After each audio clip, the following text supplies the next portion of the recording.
se ve cómo llega Coutinho y el disparo le sale muy mal a Coutinho, quiere acompañar con el interior, va casi al borde del disparo por el Barça. Otra más de Coutinho que lo sigue intentando, perdón, esta es la imagen, mete la mano en la escuadra, literalmente Thibaut Courtois para hacer una de las grandes paradas de este Mundial de Rusia. Espectacular la intervención de Thibaut Courtois, prácticamente la última ocasión para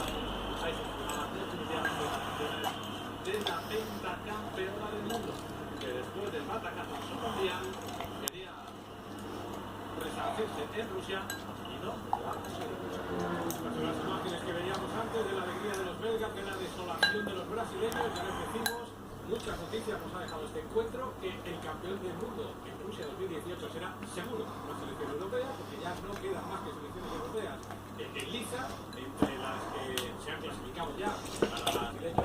Pero lo que decía, nada más acabar el partido. El juego en Roberto Martínez es español, evidentemente, es catalán, de un pueblo de Lleida, de Balaguer. Bueno, pues hemos estado con su familia esta tarde. Hemos ido a vivirlo con